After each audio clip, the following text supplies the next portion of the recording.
Hey up everybody, welcome back. Right, it's Tuesday today, so I've seen a bunch of comments on Sunday's video, and there were two things that nobody mentioned that I thought somebody would. One was that I'd been polishing some of the alloy, and every time I do that there's lots of muck gets thrown up from the polishing wheels, and I noticed in the videos part of the time my face was absolutely black. But nobody mentioned it. You're all very well mannered. And the other thing was this. Nobody mentioned that I put the switch gear on this end. I went to look at it, and of course the lever was right sticking out here. I didn't realise I had enough space for this to work with that. So anyway, that's all put back together. So what's for this week? Well, I was hoping to, well, I still might be able to. I was hoping to put the actual upholstered part on the saddle, but I trundled along and fella wasn't there this time. I mean, it's been months. I was going to say to him either if it isn't done, I was going to take it back, but he was out with his snowplow because, yes, it's snowing again. So we might get that before the end of the week, we might not. In the meantime, however, let's get continuing with the wheels and we'll put the back wheel in. Now, as I mentioned, I'm not going to put the wiring harness on until I've finished because I don't want wires hanging all over when I'm trying to put the engine in. However, I am going to put the wires in for the rear light because it's a bit difficult to get up in there when you've got the back wheel in. So we'll, let me take my glasses off so I can see. So we'll just leave it hanging over the back there. So let's see if we can get all of these in here. One, that's the big E, that one. When you've got to put wires through grommets, things like that, try and make them slightly different lengths and at least don't bring the sort of outer cover right up to them so that you can actually sort of push one through and then push another one through. Because often there's enough space for the wire to go through, but there isn't enough space to get all the sort of terminals to go through together. So either stagger them or give yourself enough wire so that you can push them through individually. Alright, so let's put that through there like that. And this goes up through our little piece that we did here.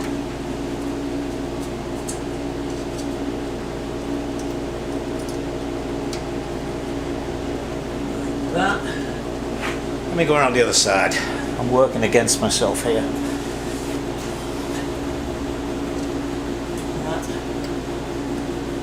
That. And then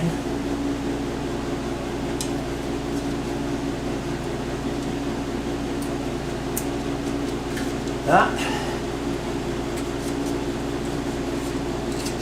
So they all come through. Actually, there's something I forgot. This actual earth needs to go onto the bolt that puts the rear number, the rear light on. You know, it's difficult working, thinking and speaking at the same time. So let's undo that.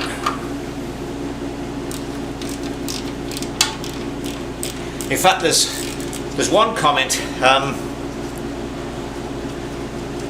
suggesting that I put a drop of grease on the bolts I put in. And you know, I nearly always do that, but I've noticed in the videos that sometimes, I guess it's because I'm talking, and I forget.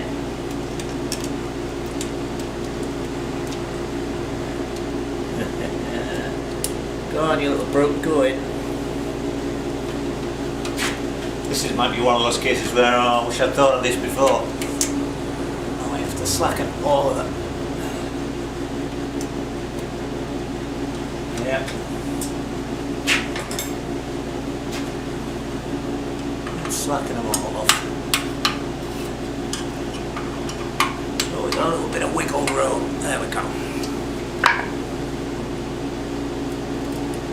See, and now it's gone straight in. Okay, there we go with that.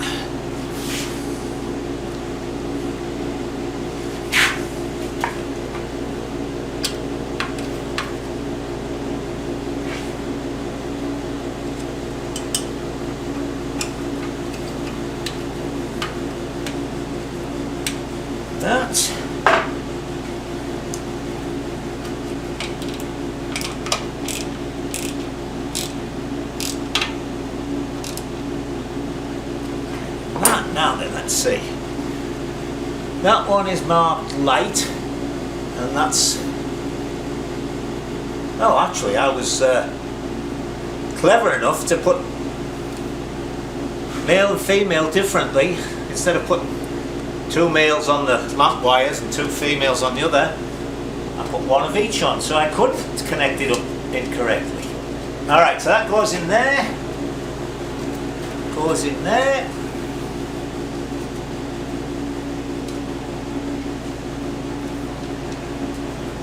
That's those nicely chucked out of the way. Alright. What I've done here is I measured how far off the ground I was. From the wheel spindle to the edge of the tyre is about 12 inches. So I've put a couple of bits of wood so that I'm not fighting with the weight of the wheel trying to lift it up. So the first thing, look, grease. First thing we'll do is we'll put them in. That's another one of those things where you can beaver away, possibly even struggle, get the wheel in, and then realise you've forgotten to put these in.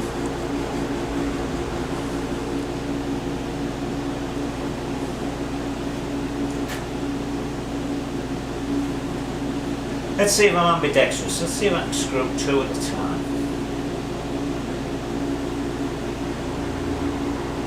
Alright. Look at that. There's no end to this man's talent. By the way, I get a lot of very nice compliments in the comments. I appreciate those, thank you.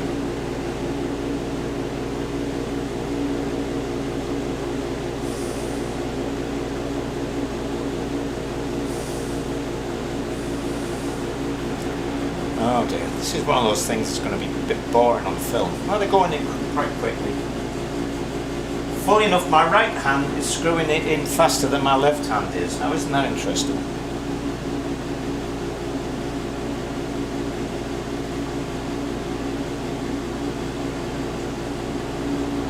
There's one side.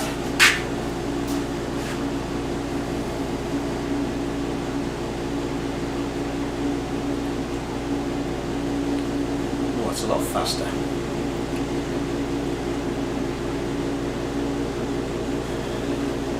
Next thing is I'll probably move the wood until I've got the wheel in under the mud guard and then slide the wood in. So here we go. God, this wheel's heavy.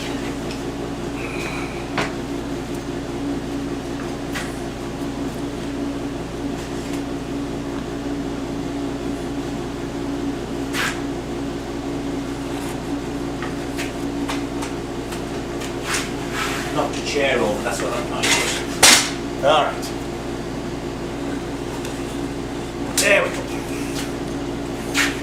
Now it's a lot easier to slide that in there. Now, with see the holes lining up. Okay.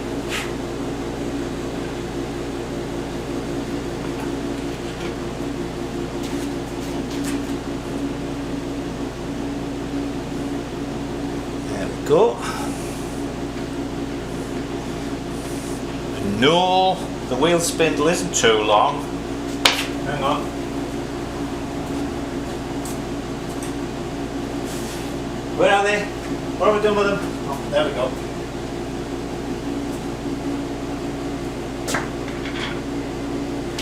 We have our little pieces for the those to come up against.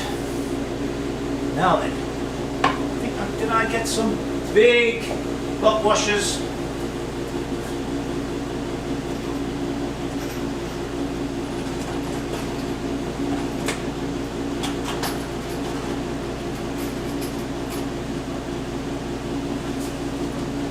think they're the right ones. Yes. There we go. And there's a bit of grease on that as well. God, you've got me thinking about that all the time now.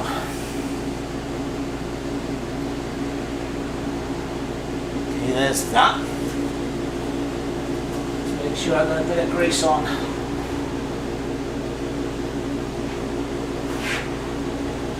That side.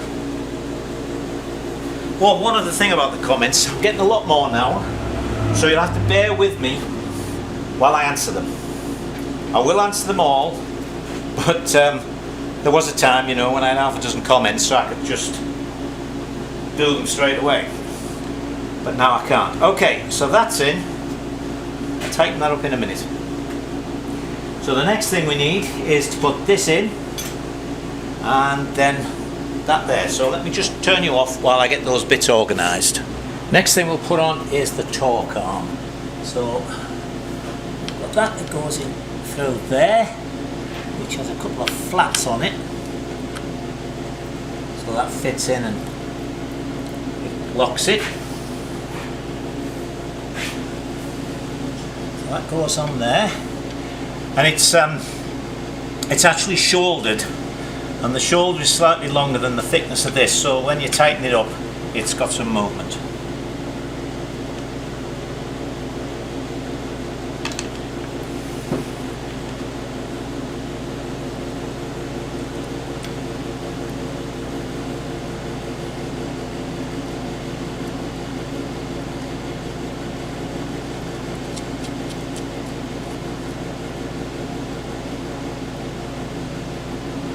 Goes in there, and then we have a similar bolt at this end, and this goes into the bracket that we took off the Yamaha 650 swinging arm, you may remember, and welded onto the Commando one. Come on, come on, come on.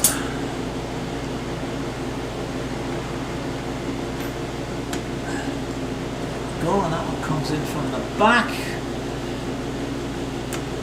Go. And that's a shouldered bolt as well.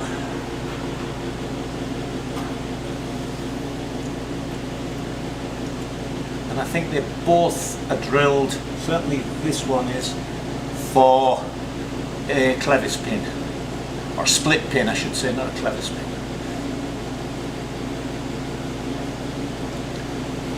Right, so let me tighten those up. Yep. Find a couple of pins, and then we'll start with the brake arm. Right, you know what, I'm pleased the paint wasn't right on that, because I think it looks much better plated. So we need to put that on there. I'll just put it on loosely for the moment. I nickel plated, do you remember this is stainless steel, but I turned that up. But I plated it. Now what we've got here is, this is where it would be a clevis pin, but this this little button cap bolt is actually drilled. So what I'm going to do is put that in there like thus, and then we're going to put a washer on the back and a split pin in, so it won't come apart. Whoa, look, grease. I'll put some grease on just to keep everybody happy. Excuse me.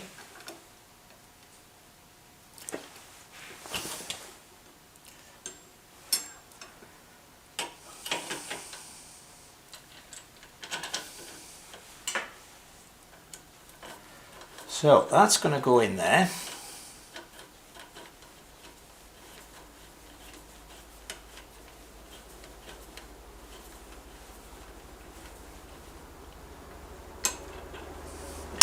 That, a washer on the back,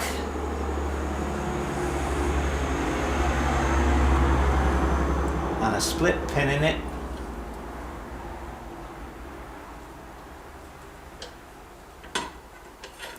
There we go. That's nice. Now at this end, I also nickel plated that. Oh, look at that. I guess the nickel plate and the paint is just too much. Let me ease this out, and I might have to put a little dab of blue paint on so that it doesn't rust. It's basically just the thickness of the clear coat here, so I won't have to do any more painting. Okay, that goes in there like that.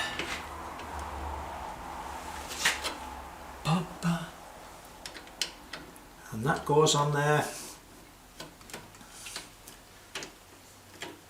like that.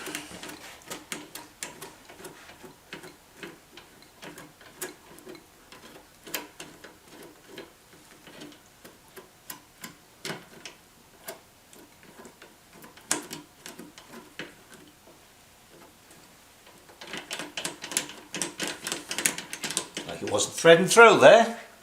Whoops.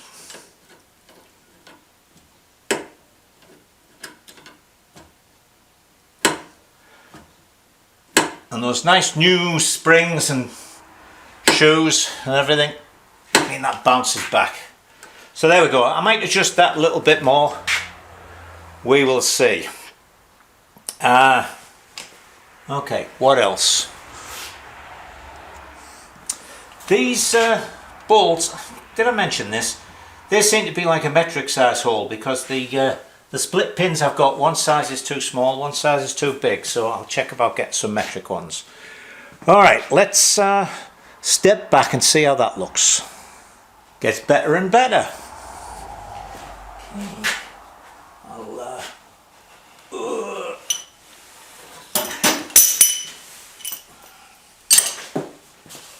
Goes that way, I suppose. No, it doesn't. Yes, it does. Oh, very good. So, I've got a couple of fiddly little things. We'll do them, and then I think it's down to doing more blasting of the engine cases and stuff, have you? And we might have a spot of luck there. Let me show you some of the bits that I've been garnet blasting. That's the cover that takes the points.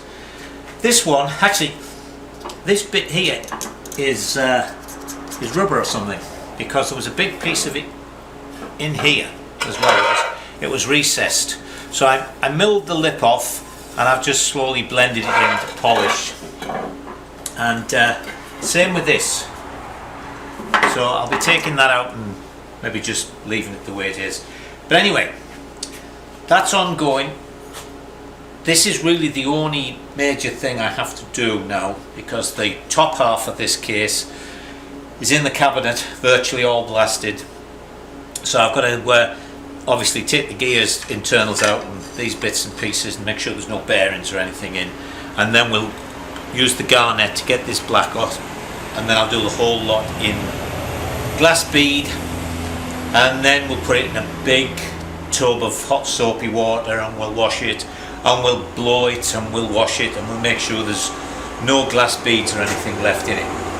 Now let me show you something which I think is going to prove to be a huge piece of luck. Now, one of the jobs that was going to be difficult was putting the engine back in. It's a big engine, it's heavy, and even if you sort of wrap round the frame, you're always worried about chipping paint and all the rest of it. Plus there's just a physical thing of getting this into the frame. Now what I was going to do was sort of put the minimum amount of engine in. In other words, I was going to put the crank in here but leave as much off it as I could, because there's enough space to put the barrels on and the heads on with it in the frame. So that was going to help.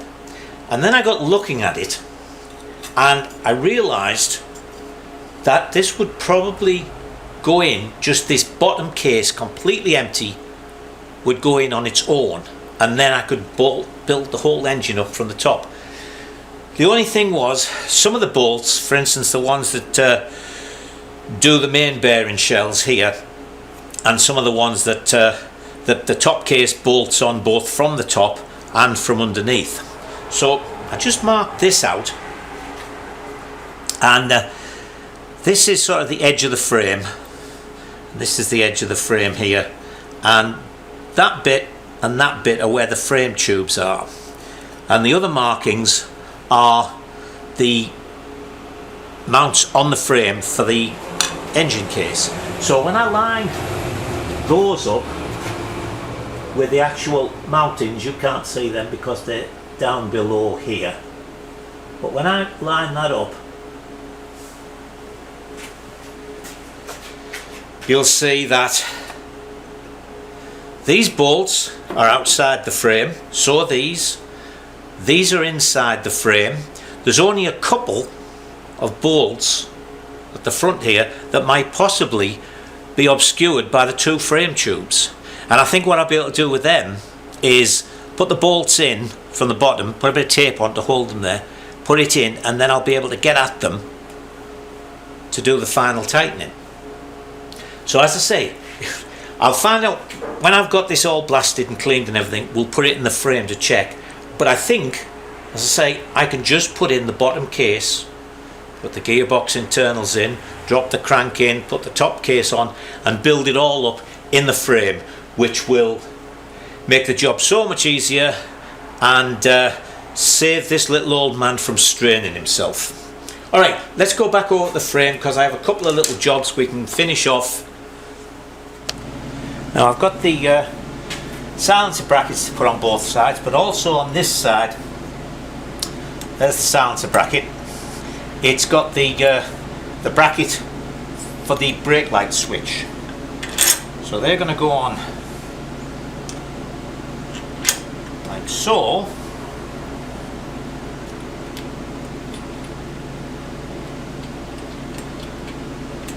So I'll put this side on, you see that?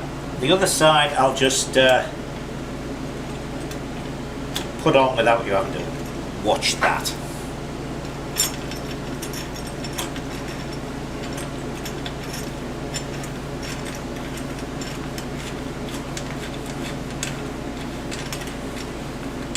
So that's going to go on there like that.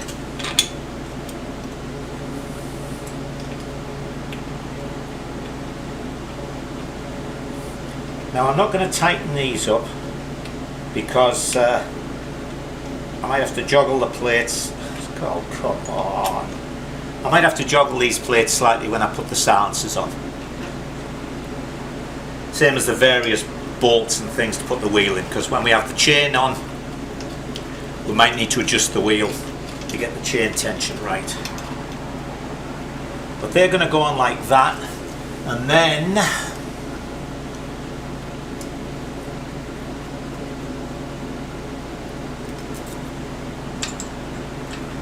that is going to go on there like that.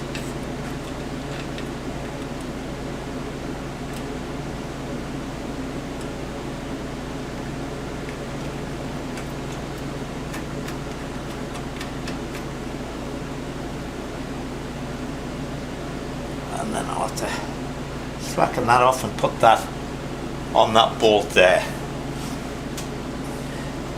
And those wires go around the back.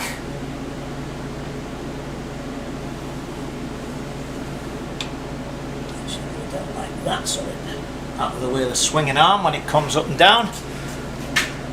So there's that in. Right, now there's a couple of little bits on the other side. I've put the one removable prong for the rubbers that hold the side cover on, because you remember one's actually sort of, can you see that at the bottom? No, you can't.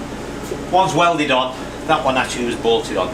The other thing to put on is the front mounting for the side panel, and that was a Zuz fastener, and that goes through there. It has a little recess, and you put a spring clip on, C clip, E clip, whatever you want to put on. So that goes through there like that. And then this gets clipped on. If I've got the right size one, which I think I have. You know what would help here? Oh, I can see it, it's alright. Would be if I got the little circlip pliers, wouldn't it?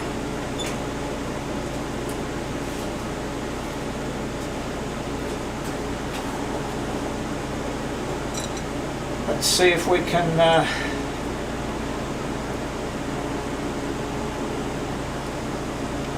good, look at that. Rusted. And they're just kept in a drawer in the workshop. Getting harder and harder to buy decent things, unless you absolutely pay through the nose for it.